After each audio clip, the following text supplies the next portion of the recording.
2024 Lotus Emira is both a first and a last. Naming a road gives it something like a personality, or at least a sense of drama. North Carolina Highway 209, aka the Rattler, needs no help with either.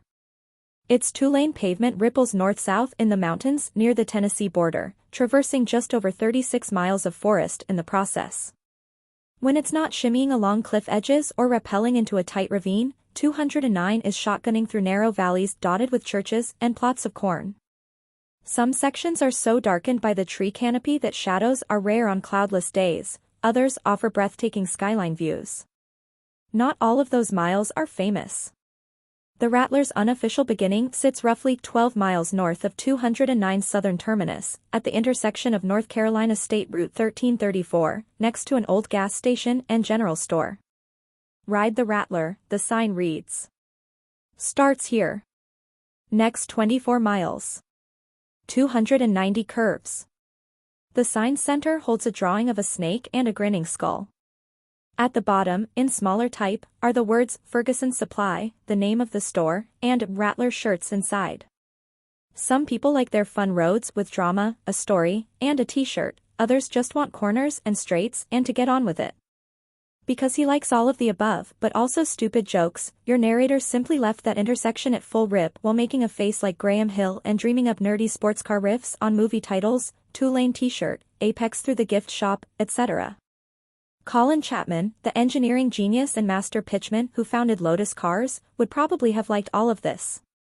Dead since 1982, Chapman built his company on a mix of relentless innovation and staggering disdain for the status quo. Above all, he believed in the sales power of a good image, regardless of whether it aligned with reality. The Rattler doesn't much remind you of death or a snake, and you can't see that sign without wondering which came first, the road name chicken or the t-shirt shop egg. But if you are staring down the barrel of some 300 corners at the wheel of a mid-engine English bolide, it feels like you have arrived somewhere worth going, so you leave that intersection by whacking the throttle into next week.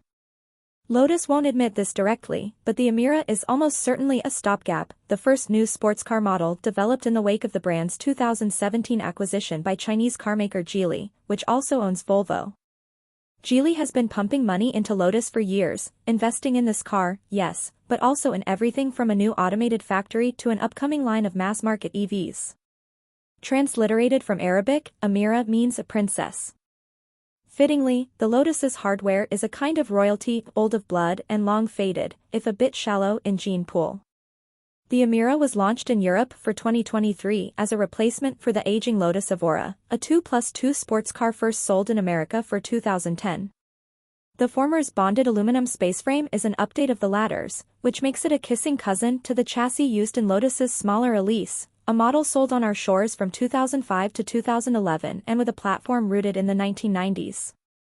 The body is a raft of influences, some McLaren here, a dash of Ferrari there, doses of seashell, lady hip, eel, manta ray, clam, Volvo. No reasonable person who has been under an Evora will stick their head into an Emira's wheel well and think the two cars are anything but siblings.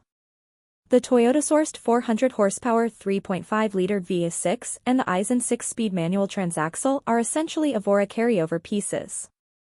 A 360 horsepower turbo 4 paired with an 8-speed dual-clutch automatic, both sourced from Mercedes-Benz, will